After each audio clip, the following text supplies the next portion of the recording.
Na entrevista do dia com Maria Lídia Flandoli, a análise das possíveis saídas para a crise política brasileira.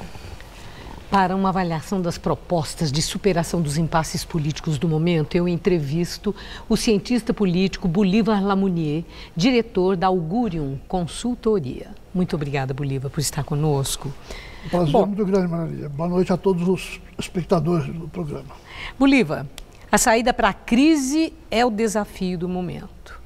Então, eu quero ouvir de você se já dá para ver com clareza que caminho seria esse. Se são as tais das eleições diretas já, antecipação das eleições gerais, ou aquilo que está previsto na Constituição, se Temer cair, eleição indireta, ou ainda, do ponto de vista prático, mais oportuno seria, deixa o Temer levando esse governo até o fim do mandato e aí toma posse o eleito em eleições diretas em 2018. Você vê com clareza o que seria melhor para o país? Eu não tenho a menor dúvida quanto a isso. Eu creio que a melhor solução é o Temer permanecer na presidência até a eleição de 18, contanto que ele esclareça, melhor do que esclareceu até agora, as acusações que lhe foram feitas, as revelações que foram feitas, inclusive pelo Josley Batista, não entro no mérito da pessoa, nem da gravação, mas foram ditas coisas muito sérias ali. A vitória do Temer no Tribunal Superior Eleitoral foi uma vitória de pirro, porque é um tribunal de pouca autoridade, né? E que não decidiu juridicamente, decidiu ignorar provas. Então, o Temer, dando esclarecimentos cabais à sociedade, eu creio que a melhor saída é completar normalmente o mandato. Agora, se por acaso isto não acontecer, ou se enfraquecer mais, se houver mais críticas, mais... prova cabal, né? Aí, sem a menor dúvida, o que nós temos que fazer é cumprir o artigo 80 da Constituição. Eleições indiretas, né, e assume o que foi eleito pela Câmara. Agora, Bolívar... Tá certo, preceito constitucional cumpre-se.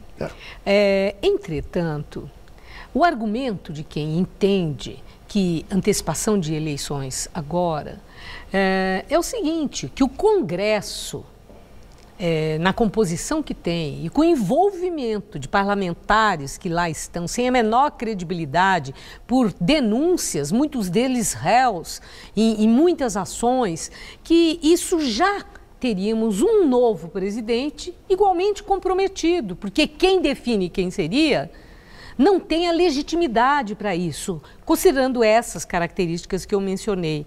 É um argumento que nesse sentido, fortalece o argumento de que a saída é a antecipação de eleição? Não fortalece de modo algum. O argumento não se sustenta. Quer dizer, se nós formos levar ao pé da letra essa argumentação, então nós temos que fechar o Congresso imediatamente. Ele não pode se pronunciar sobre assunto nenhum. Se ele não tem legitimidade para cumprir a Constituição, ele não tem para legislar sobre coisa alguma. Não é? Nós temos que aí verificar que a questão da legitimidade envolve julgamentos de valor, julgamentos morais, inevitavelmente subjetivos. E as pessoas não são unânimes a esse respeito. Há quem pense que tais e tais deputados estão comprometidos, outros pensam que tais e tais outros. Então nós não podemos, com base num raciocínio subjetivo, dizer que não existe a instituição congressual. É claro que ela existe, está aberta, está funcionando, portanto, apta a cumprir o mandato constitucional.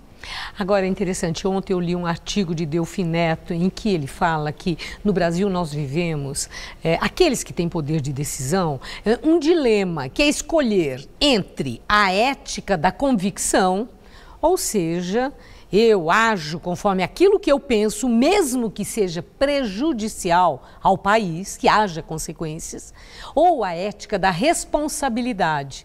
Mesmo acreditando que isso não é aquilo que deveria ser, é melhor para o país. Aí a pessoa estaria, quem tem poder de decisão, avaliando as consequências para a continuidade dos dias.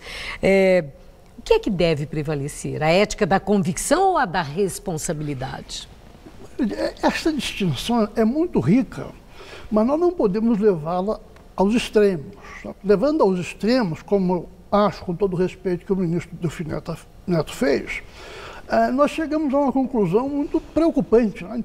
Então vamos parar todas as investigações em curso, vamos restaurar todo o funcionamento das empreiteiras corruptas, Por quê? Porque o que importa é evitar consequências maléficas ao país, não é? Bom, desse ponto de vista, temos que alterar o script do que está acontecendo no Brasil. Suspendamos, então, a aplicação das leis, não é? Suspendamos as investigações, porque tudo isso seria convicções abstratas, para evitar consequências negativas. Quer dizer, o argumento também não se sustenta. Certo. Agora, nós não podemos levar aos extremos. E a decisão de hoje do Supremo Tribunal Federal pela validade do acordo das delações premiadas homologadas pela Justiça, foi decisão jurídica ou política? Foi pela ética da convicção ou pela ética da responsabilidade? Eu acho que aí nós aí não estamos diante desse dilema. Né? A delação premiada está nas leis, é uma lei de 2013, ela é perfeitamente legítima, é perfeitamente jurídica.